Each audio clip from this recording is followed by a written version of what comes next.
Graça e paz, igreja. Eu creio que você em nossa casa disse amém. Nós continuamos com o templo fechado, mas com o nosso coração, os nossos corações abertos para o nosso Deus. E como o Gilmar ministrava agora no final, ouve a Deus nossa oração. E o Senhor tem ouvido, com toda certeza, o clamor dessa igreja que adora Ele em espírito e em verdade. Em duas ministrações atrás que eu fiz, eu ministrei sobre justiça e juízo. São a base do trono de Deus. Eu sei que a opinião de muitas pessoas é que nesse momento de pandemia a gente deveria trazer palavras de ânimo, de conforto e de consolo. Mas eu prefiro obedecer aquilo que o Senhor ministra no meu coração, porque apesar disso, e apesar de ter muitas pessoas falando sobre isso, glória a Deus, o Senhor tem me chamado para ministrar algo diferente. Porque esses dias são dias também de juízo e de justiça. Deus tem feito juízo e justiça com as nações. Muitas nações deram as costas para o Senhor. O Brasil, muitas vezes, também tem permitido uma série de coisas que entristecem o coração de Deus. E em meio a tudo isso, nós vivemos um tempo também de juízo e de justiça de Deus sobre a nossa terra. E nessa noite, eu pretendo ministrar sobre arrependimento e perdão. Porque para não cairmos nas mãos de Deus, que é o justo juiz, é necessário muitas vezes que haja arrependimento da nossa vida. E você pode dizer aí desse lado, pastor, mas eu sou cristão. Eu já sou cristão há muito tempo e eu não tenho que me arrepender. Eu não tenho que pedir perdão. Sim, temos. Muitas vezes temos. Eu quero começar com essa palavra de Mateus capítulo 3, verso 1 ao 10. Evangelho de Mateus, capítulo 3, o verso de 1 até o 10.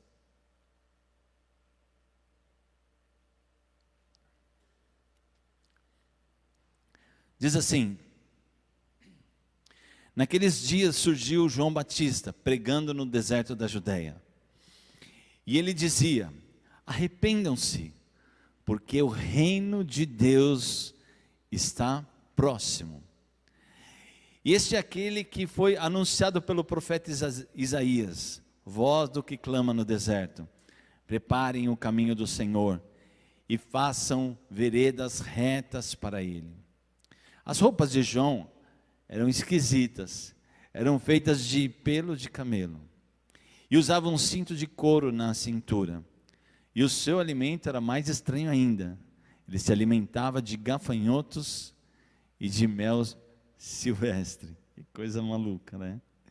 E a ele vinha gente de Jerusalém, de toda a Judéia, de toda a região ao redor do Jordão, confessando os seus pecados, e eram em seguida batizados por ele no Rio Jordão.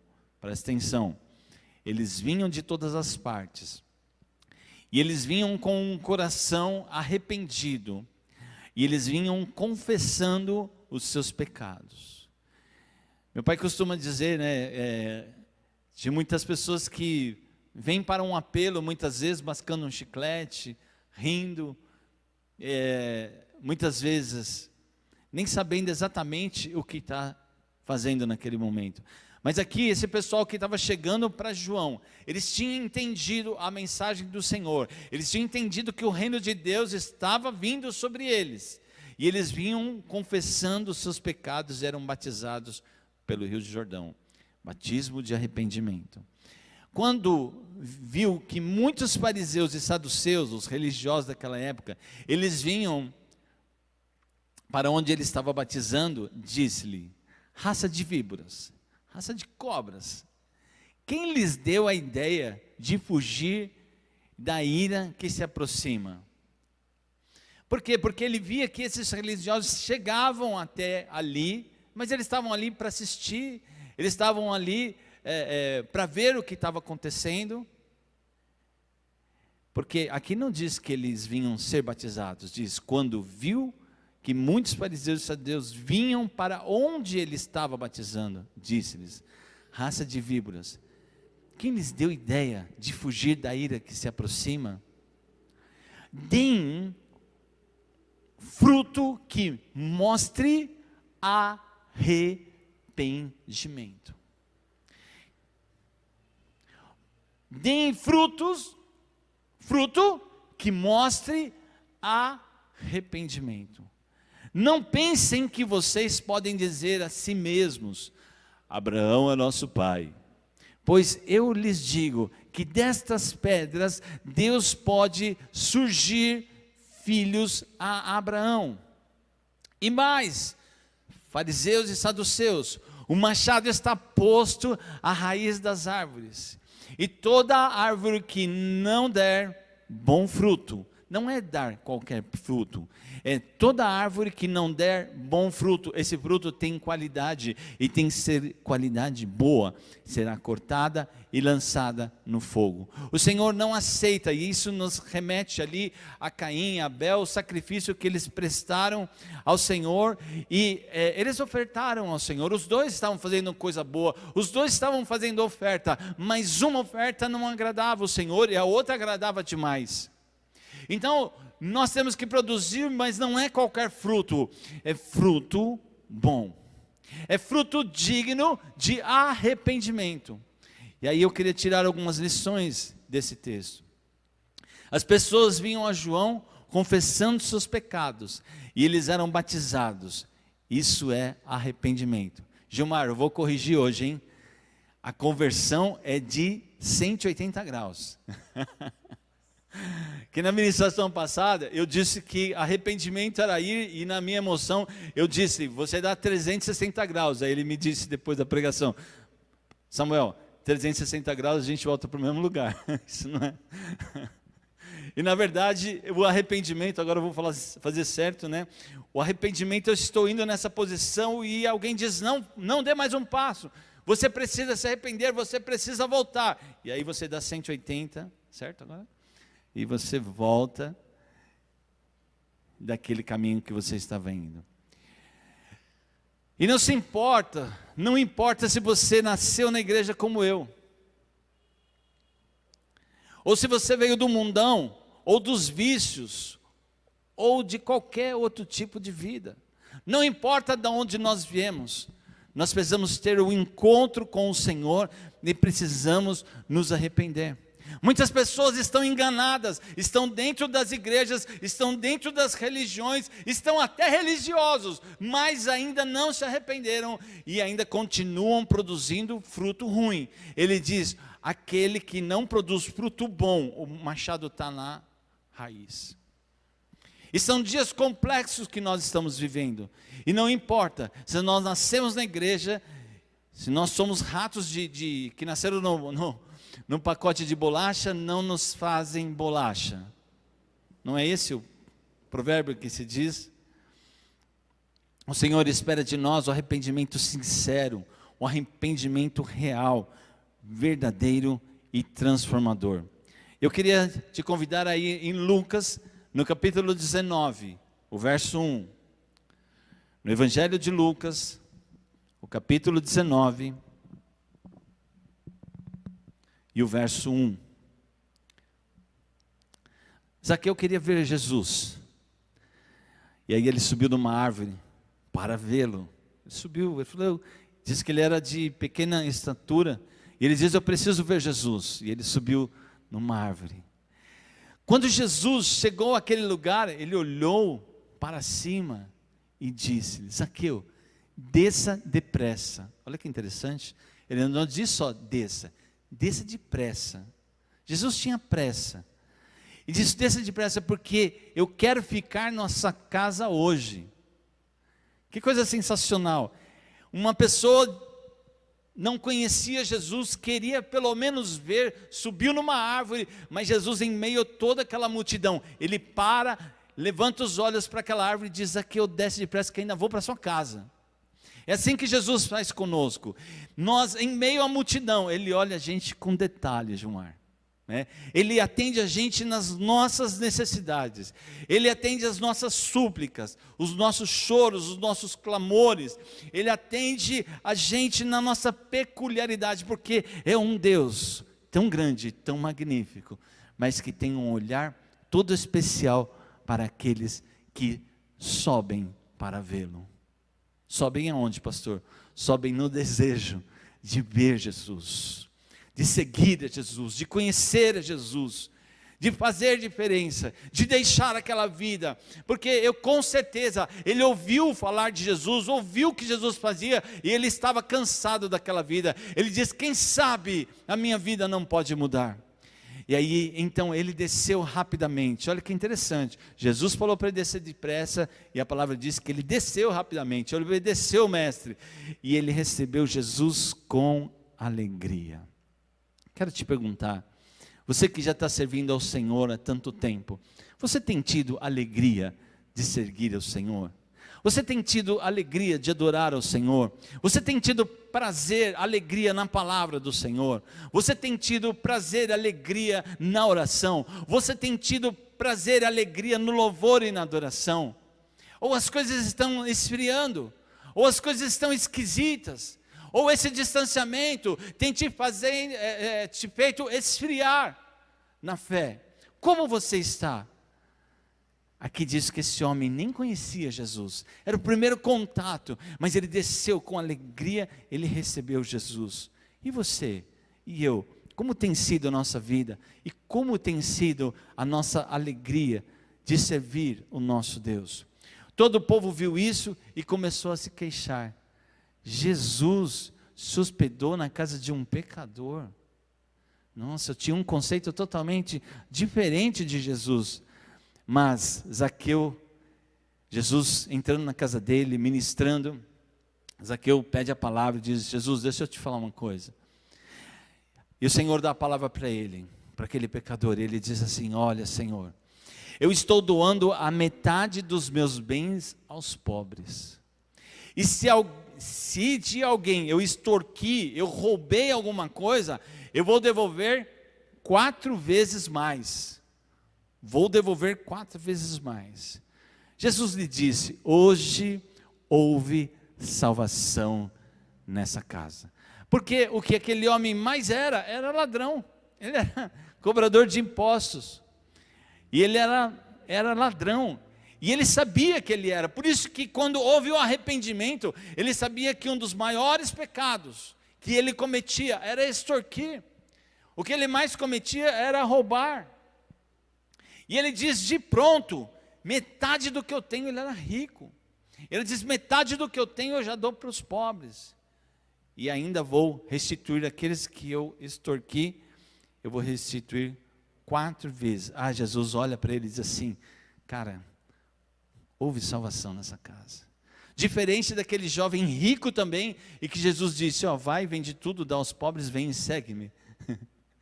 Aí ele falou, ó, valeu Jesus, eu vou continuar obedecendo todos os mandamentos, vou continuar frequentando a sinagoga, eu vou continuar fazendo tudo que eu fiz até hoje, mas isso aí não. Esse cara aqui estava conhecendo Jesus, e de pronto ele já fala, metade eu dou para os pobres. Jesus não estava pedindo nada. No outro caso, Jesus até falou, né, vai lá, você se julga um cara tão bom, um crente tão bom, Um crente tão corretinho, ele diz: faz o seguinte, eu sei que o seu coração está preso nas coisas que você tem, vai lá, desfaz o que você tem, vem e me segue. Ah não, Jesus, assim não. Jesus está pedindo muitas coisas para nós nesses dias. Será que nós vamos dar ao Senhor o que Ele quer?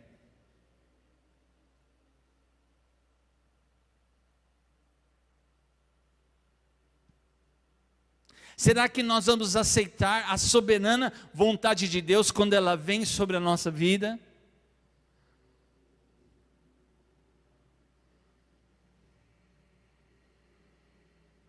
Porque a teoria é muito fácil, mas quando o Senhor toca em nós, muitas vezes nós desmoronamos. Mas Jesus olhou para esse cara que ele sabia que o coração dele estava nessas coisas, e ele se arrepende, e de pronto ele já quer ressarcir, ele quer honrar essas pessoas com as quais ele roubou. E o Senhor disse: pois o Filho do Homem veio buscar e salvar os bonzinhos, os caras certinhos, os caras da religião. Não, ele veio buscar e salvar aquele que estava perdido. Zaqueu era um cobrador, era um publicano, um cobrador de impostos. Quando ele fala: se eu defraudei, como assim, né? Como eu defraudei? O cara defraudava de monte. Ele diz: eu devolverei 4 vezes mais. Ele diz: a metade dos meus bens eu vou doar agora, 50% eu vou doar. Que sensacional a conversão de Zaqueu, irmãos. Antes ele roubava para enriquecer, e agora ele está doando, porque houve uma conversão, houve um arrependimento, houve uma mudança radical, 180 graus, olha lá, 180 graus, na sua decisão e no seu estilo de vida. Isso é arrependimento. Mas os religiosos, eles estavam escandalizados por Jesus hospedar na sua casa um publicano. Eles ficaram criticando Jesus. Muitas vezes, Gilmar, as pessoas criticam a nossa forma de adorar, elas criticam a nossa liberdade no Espírito, elas criticam coisas que a gente faz, mas não se preocupe, continue fazendo o que o Senhor nos chamou para fazer, porque, igreja, aonde é o Espírito de Deus, aí há liberdade, e nós vamos continuar a exaltar, a magnificar, a adorar o nosso Espírito, o nosso Deus, em Espírito e em verdade. Muitas vezes, irmãos, muitas vezes estamos cheios de acusações aos outros, e não enxergamos os nossos próprios erros, e até mesmo os nossos próprios pecados. É mais fácil olhar para a vida do outro e dizer: você está fazendo isso, aquilo, mas muitas vezes é difícil parar e olhar no espelho e dizer: eu estou fazendo isso aqui de errado, eu estou cometendo essa prevaricação, eu estou cometendo esse erro, eu preciso me corrigir. E nessa noite o Senhor nos chama ao arrependimento, porque muitas vezes nós estamos prontos para acusar, estamos prontos para falar mal do outro, sem enxergar as nossas próprias misérias, e muitas vezes espirituais. Quer ver uma outra passagem impressionante? Está em Lucas, eu só vou citar, está em Lucas 7, 44 e 48, é de uma mulher pecadora, não fala o nome dela. Lá em Lucas diz que é uma mulher pecadora, aqui na Bíblia sem nome. Jesus entra na casa de um fariseu, na casa de um religioso, de um crente da época, e essa mulher pecadora, ela se coloca por trás de Jesus. Olha que interessante, ela vem por trás, por causa do respeito, do zelo, por causa do cuidado, por causa da reverência, ela vem por trás de Jesus aos seus pés. Ela não veio dar um abraço em Jesus, e naquele tempo não tinha distanciamento social, provavelmente ela podia chegar de uma outra forma, mas ela vem sorrateiramente, Jesus está ali sentado com aquelas pessoas, e ela vem sorrateiramente por trás, e ela vai direto aos pés de Jesus, provavelmente os pés de Jesus, sujos, empoeirados e talvez até mal cheirosos, porque Jesus, depois lá na frente, nós vamos ver, Jesus fala para o fariseu: eu vim na sua casa, você não me deu água para lavar os pés. Então Jesus estava com os pés sujos.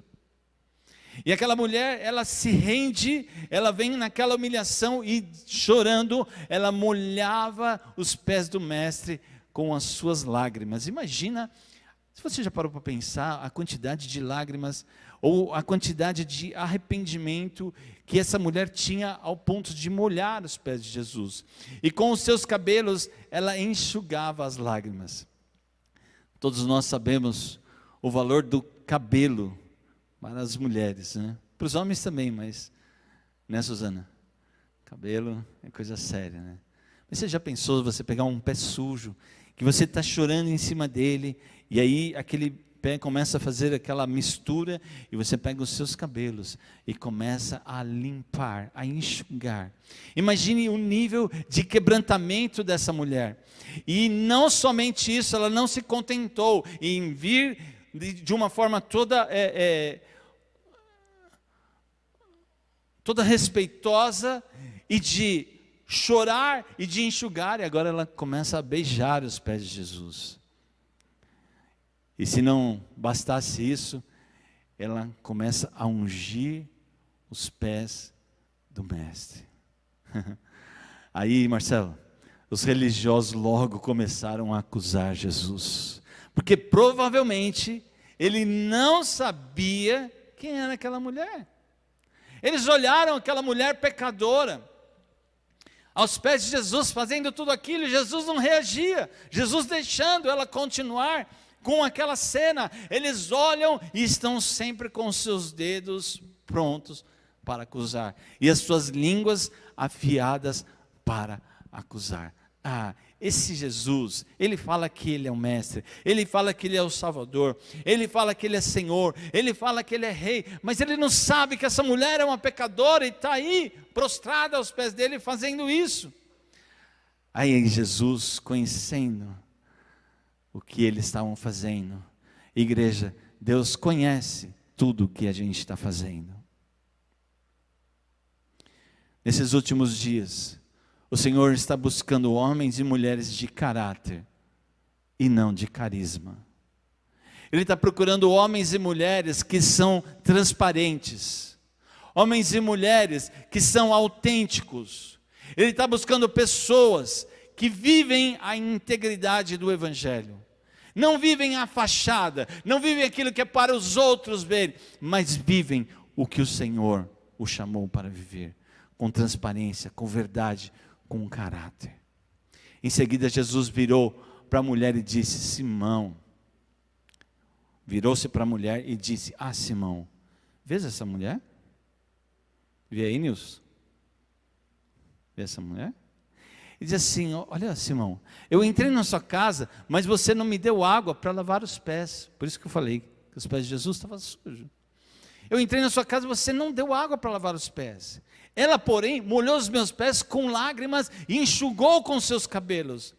Você não me saudou com um beijo, mas essa mulher, desde que entrei aqui, não parou de beijar os meus pés. Você não ungiu a minha cabeça com óleo, mas ela derramou perfume nos meus pés.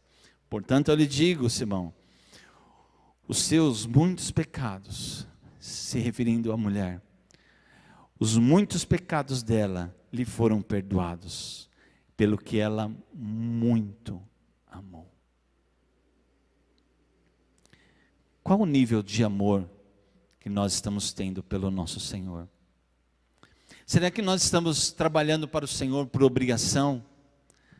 Jesus, hoje é minha escala, hoje eu tenho que ir lá ficar na portaria. Senhor, vai chover hoje.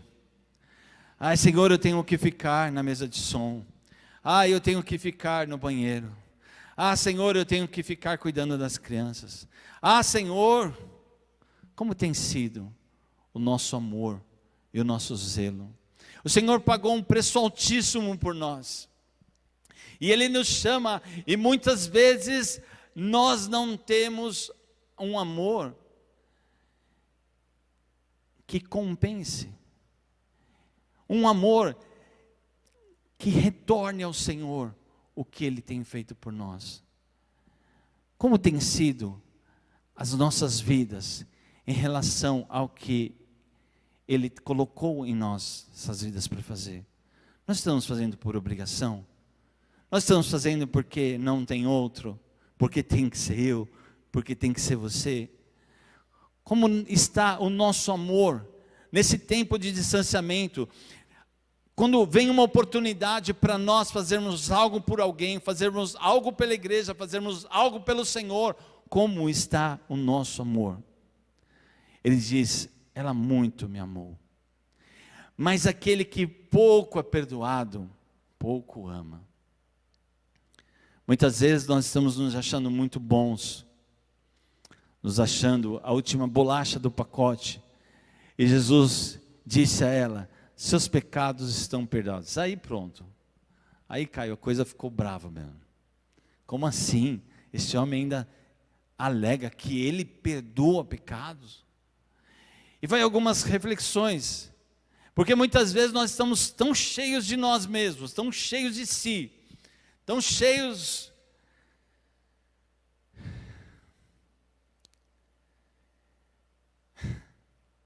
falta até adjetivos,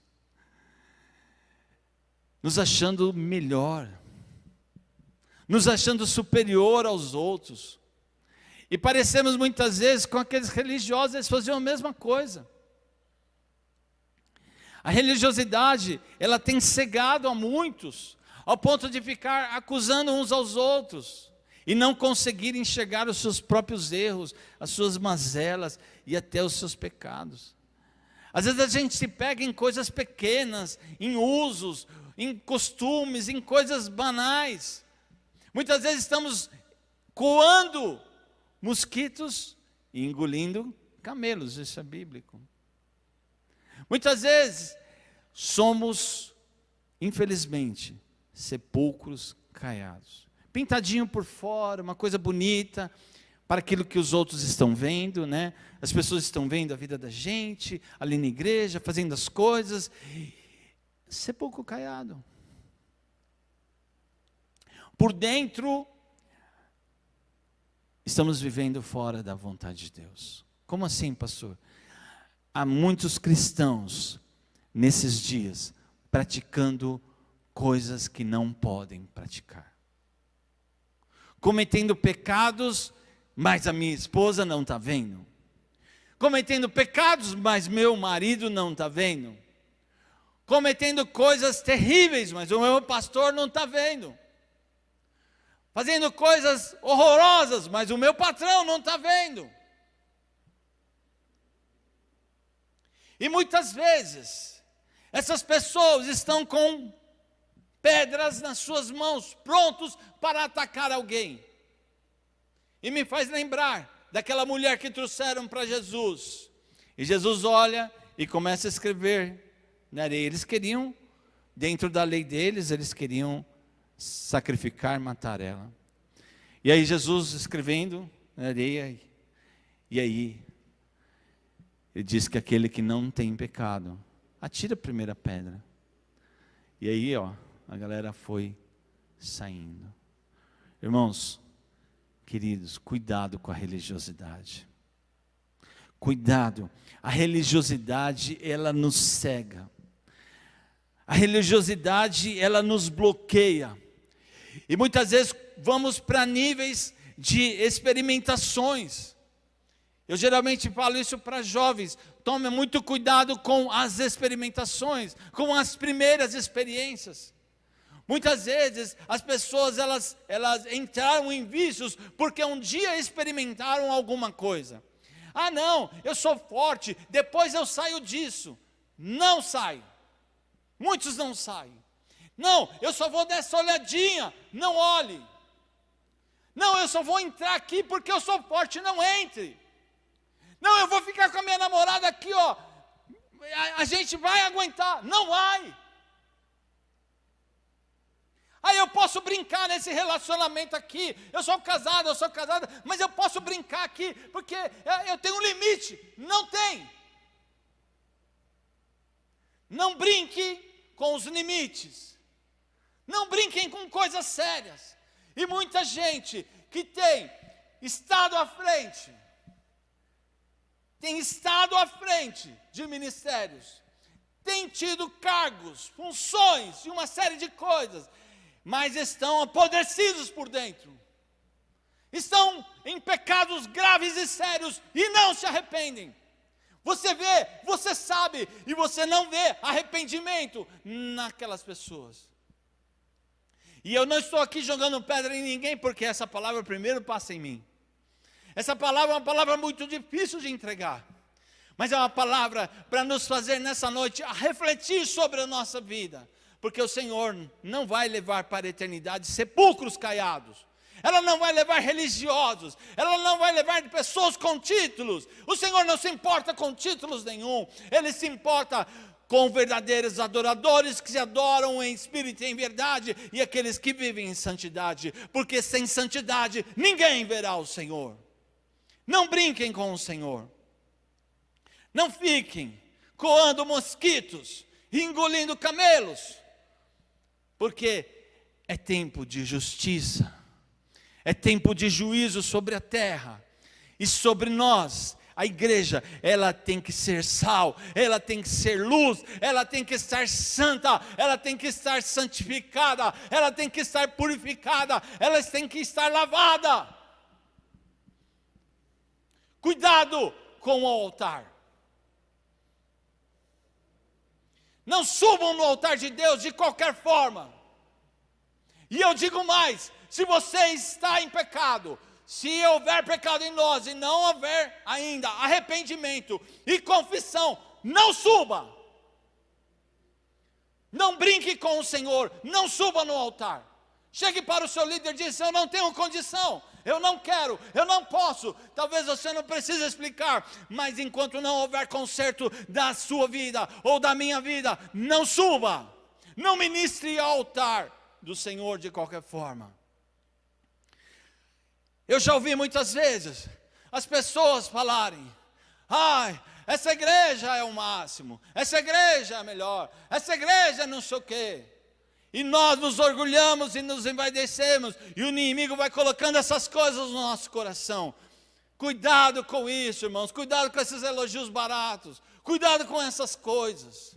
O Senhor tem muitos remanescentes na terra, Ele tem muitas igrejas fantásticas na terra, e nós devemos nos alegrar no Senhor, mas não somos motivos de nenhum orgulho. Não fique envaidecendo aquilo que não merece. O envaidecimento.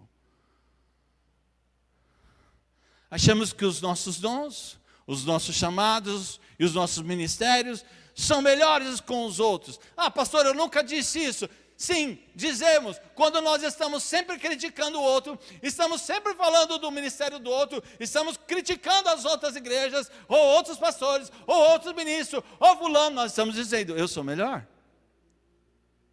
E a gente faz isso, muitas vezes não percebe, porque a religião nos bloqueia. E nós precisamos aprender até nos nossos relacionamentos a nos corrigir, dizer: pare com isso, pare de falar dessa pessoa, pare de falar desse ministro, pare de falar desse pastor, pare de falar desse profeta, deixe ele com Deus. Nós precisamos ter coragem de nos confrontar.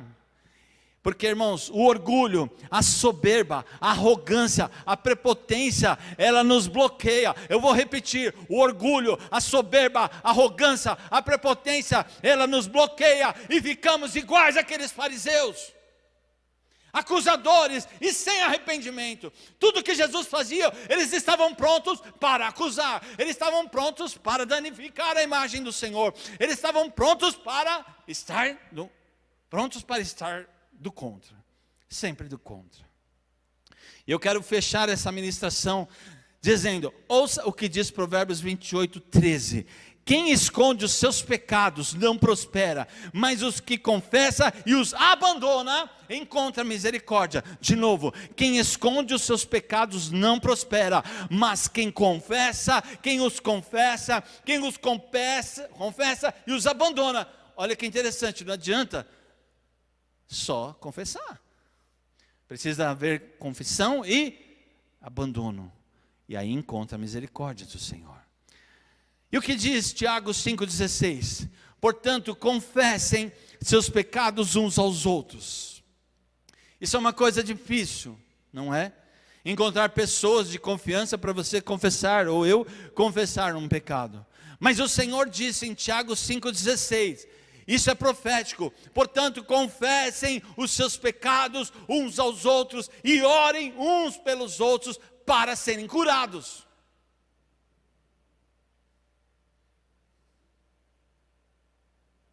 E aí? O Senhor não podia, vou mudar esse texto? Ele não podia dizer assim: confessem para mim, e vocês serão curados. Ele diz: confessem uns aos outros, confessem os seus pecados, os seus erros, as suas mazelas, as suas dificuldades, os seus confrontos, os seus desafios. Confesse, confie em alguém, ache alguém no seu relacionamento que vá te ajudar. Confesse e orem juntos para serem curados. Porque o que encobre, nós lemos agora, o que encobre a sua transgressão não prospera. E a oração do justo, ela é poderosa e ela é eficaz. Ouça o que diz Salmos, no verso 32, de 3 a 5.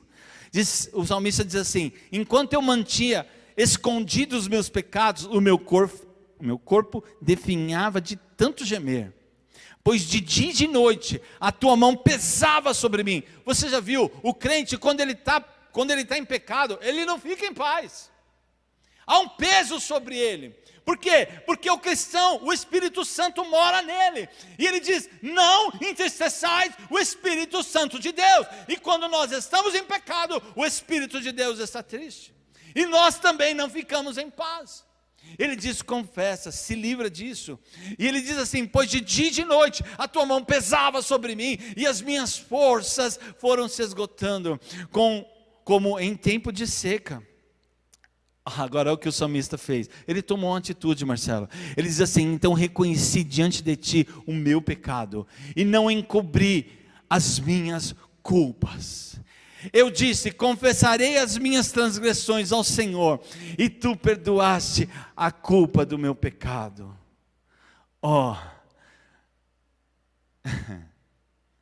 Gente, nós estamos falando só de um homem que era segundo o coração de Deus.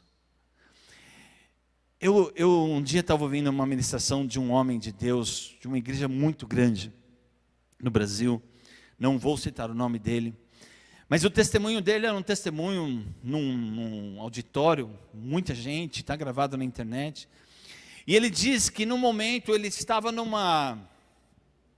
voo, e ele foi olhando uma revista, naquela revista dali do voo, de propagandas, etc., tinha uma mulher numa propaganda de lingerie. E ele disse que ele abriu aquela página e olhou aquela cena, aquela foto, chamou a atenção dele. E ele estava indo para um congresso para ministrar, congresso muito grande de líderes, para ser o palestrador, ou o palestrante, perdão, para ser o orador daquela. Irmãos, este homem, um homem que eu admiro demais, diz que ele chegou naquele destino, reuniu alguns irmãos e confessou a culpa. Alguns pastores entraram com ele na sala e dizem assim: eu tenho uma coisa para contar para vocês. Ele era a pessoa mais esperada, a pessoa mais importante, ou a pessoa, e ele diz, e o pessoal pensou que ele vai dar direção, que ele vai dizer o que vai acontecer no congresso e tal. Ele diz assim: eu quero que vocês me perdoem. Como assim, o senhor acabou de chegar? Ele diz assim: aconteceu assim, assim, assim. E ao folhear aquela revista, aquela imagem me chamou a atenção. E eu sinto que eu pequei, e eu quero confessar, porque eu não quero mais passar por isso. E aí ele disse que ele confessou diante daquele. Irmãos, você já pensou? Que coragem, que homem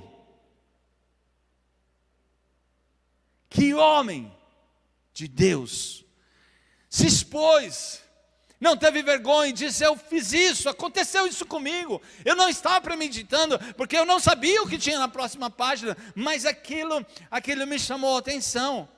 E ele diz: eu quero pedir perdão ao Senhor, a vocês, e eu quero que vocês orem uns pelos outros. João 1 João 1,9 diz: se confessarmos os nossos pecados, Ele é fiel e justo para perdoar os nossos pecados e nos purificar de toda injustiça. Gente, a gente não tem tempo, mas a gente podia ficar aqui, mas inúmeros textos, falando sobre a importância da confissão dos nossos pecados. Não importa se você é crente, não importa se você é ministro de louvor, se é professor de escola bíblica, se você é diácono, se você é pastor, se você é bispo, se é apóstolo. Tem uns que se consideram até semideus, né? Porque é tanto cargo, é tanto título, é tanta coisa, que tem uns que já estão se considerando acima do outro. Diz: esse aqui já chegou nesse ponto, eu sou acima desse. Arrependa-se! Arrependa-se, confesse os seus pecados, se converta dos seus maus caminhos. Não importa qual o título que eu e você temos, o Senhor não está preocupado com isso, porque essas coisas não entrarão no reino de Deus. Você vai chegar na eternidade e dizer: eu sou o pastor Dirceu. Ele diz: e daí? O que eu tenho a ver com esse título? O que eu tenho a ver com esse ministério? Você se arrependeu? Não, então, e aqueles pecados que você cometeu, houve arrependimento? Então, Senhor, você confessou, Senhor, você se converteu dos seus maus caminhos. Ai, Senhor, então, teu nome não está escrito aqui. Esses dias eu conversava com os pastores sobre um outro líder, e eles diziam: fulano tem que se arrepender dos seus pecados. Eu olhei: uau, ele tem que se arrepender, porque não importa os seus anos de vida, não importa os seus anos de ministério, não importa a sua carreira, se ele não se arrepender do que tem feito nos bastidores, ele não é salvo. Eu disse: uau! Tem gente brincando, Gilmar, tem gente brincando de altar, tem gente brincando de púlpito, tem gente brincando, mas com Deus não se brinca, de Deus não se zomba. O homem, eu, você, as pessoas podem não saber, mas Deus está vendo, e com Ele não se brinca, com Deus não se zomba. E não somente isso, há um mundo espiritual ao nosso redor, há um mundo maligno ao nosso redor, e que eles também veem tudo o que acontece. Eles sabem tudo o que acontece, e o Senhor nos chama nessa noite, nessa quarta-feira. O Senhor fala conosco: arrependei-vos, confessem os seus pecados, se convertam dos seus maus caminhos e voltem para o Senhor. Mas, Senhor, eu sou isso, eu sou aquilo, eu sou aquilo. E o Senhor diz para mim e diz para você: não importa o que somos, o que importa é que nós precisamos nos arrepender. Confessa, deixe, abandone e volte. 180 graus, Gilmar. Eu estava indo aqui, e alguém me disse: não pode mais continuar, Samuel. Samuel, não vá, não dê mais um passo. E aí eu digo: ok, por onde eu vou? Você vai por lá. Muda completamente a direção. Trilhe por um caminho novo. Trilhe por um caminho de santidade. Trilhe por um caminho, porque, irmãos, os dias são maus. Os dias são maus. Os dias são terríveis.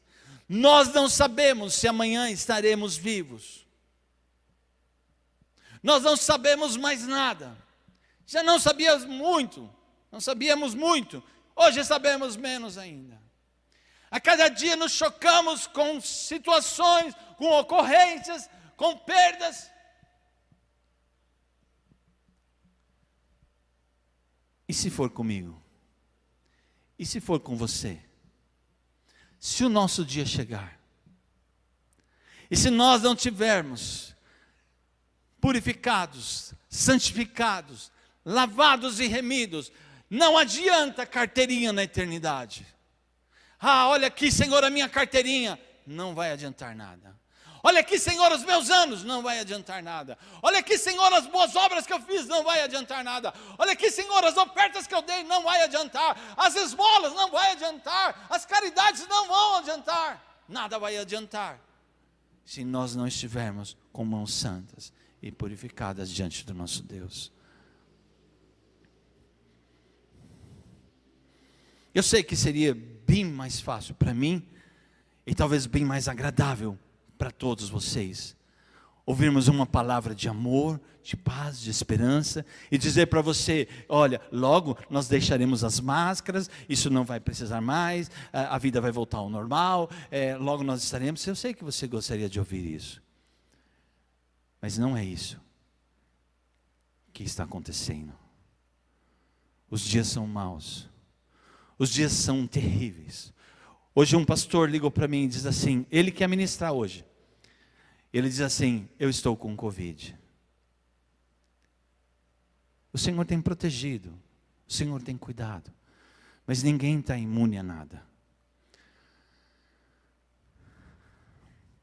E nós vamos clamar, nós vamos orar, nós vamos interceder pela vida dele. E pela vida de todos. Mas o que eu quero dizer é que nenhum de nós estamos isentos a nada. E nessa noite o Senhor nos chama a nos prepararmos, a nos arrependermos dos nossos maus caminhos, deixando todo o embaraço, todo o pecado que tão de perto nos rodeia, e corramos com paciência a carreira que nos está proposta. Olhe para Jesus. Eu vou fechar essa palavra. Tem gente olhando para muita coisa, tem gente olhando para tudo que é coisa, tem gente olhando muito mais para as TVs, para as rádios, para as notícias, do que para Jesus. Cuidado, há muito embaraço em tudo isso. Tire os seus olhos dessas coisas. Olhe para Jesus. É um conselho que eu posso te dar. É algo que eu vivo e que eu faço. Olho muito pouco os noticiários. Sei, porque a gente precisa saber um pouco.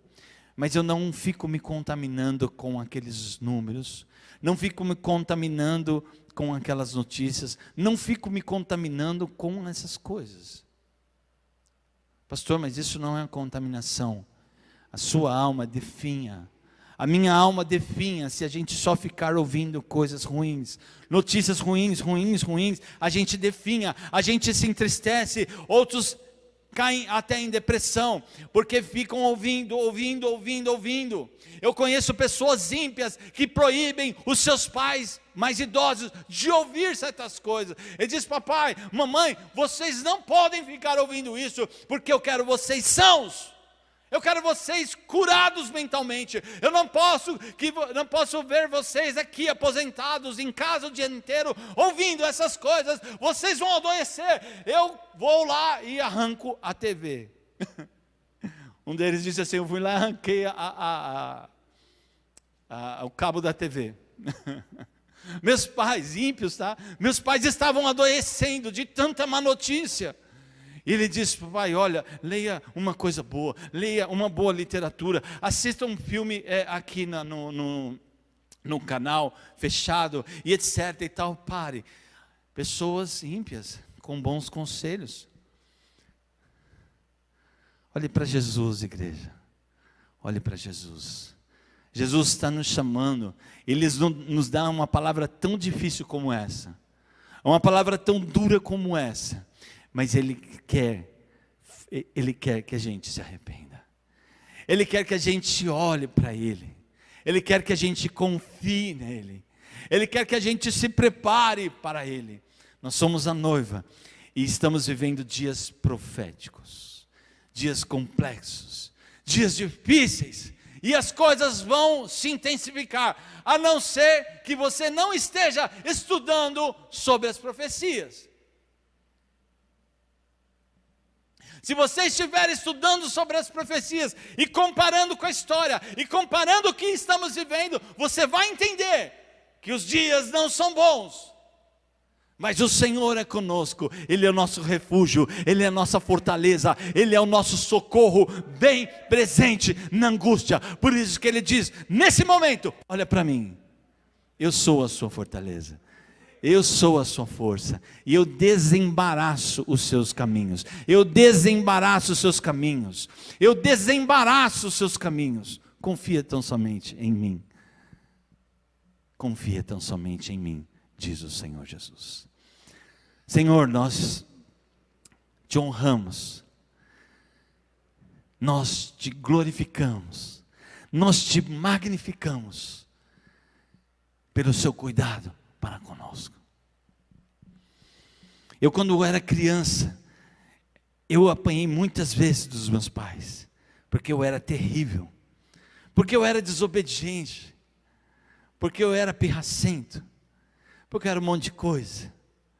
E toda vez que eu desobedecia uma ordem deles, quando eu desobedecia algum princípio da minha família, quando acontecia alguma coisa que eu fazia errada, que eu transgredia, vinha algum tipo de correção, ou eu ficava de castigo, ou eu perdia alguma coisa, ou eu ganhava algumas surras. E eu te glorifico, eu tenho certeza que os meus pais estão ouvindo, e eu glorifico por toda a instrução, por toda a repreensão que eu recebi deles, por todas as varadas, por todas as sentadas, por todos os castigos. Eu agradeço, porque isso moldou o meu caráter, isso moldou quem eu sou hoje. Eu dou graças a Deus pela vida dos meus pais, e pela vida de todos os pais que não têm negado correção aos seus filhos. E o Senhor diz na sua palavra, de que nós que somos maus, queremos dar o melhor para os nossos filhos, quanto mais o Senhor. E sabemos que nessa noite o Senhor novamente me repreende, nos repreende e chama a santidade ao altar, porque o Senhor ama a igreja, porque o Senhor cuida da igreja, porque o Senhor tem zelo pela igreja, porque a igreja, ela é a noiva comprada, lavada e remida com o precioso sangue do Cordeiro. Por isso o Senhor não quer a igreja afundada no lamaçal de lodo e de lama, não quer ver a igreja prostrada nos seus pecados ocultos, não quer ver a igreja totalmente comprometida com esse mundo, porque nós não somos mais cidadãos dessa terra, nós estamos de passagem, nós temos um X de tempo aqui, mas nós somos concidadãos do reino de Deus, somos concidadãos dos céus, estamos assentados com Cristo em Deus, estamos assentados com Cristo em Deus. Não somos mais pessoas comuns, não podemos fazer o que queremos, nós não somos mais donos de nós mesmos. Então o Senhor me chama, o Senhor nos chama ao arrependimento, o Senhor nos chama essa noite, a cada um de nós, no nosso particular, pedir que o holofote do Espírito Santo acenda com maior intensidade dentro de nós. O salmista diz: Senhor, olha para mim e vê se há em mim algum caminho mau e me guia pelas veredas da justiça. É isso, Senhor, que tu espera da igreja hoje, que a igreja peça ao Senhor: Senhor, olha para mim e se me revela se tem algum caminho mau na minha vida que eu não estou vendo, que eu não estou enxergando. Oh Espírito Santo de Deus, traz à tona, revela, me lava, me purifica, me santifica, para que eu possa ser instrumento do Senhor nessa terra. E que nós tenhamos coragem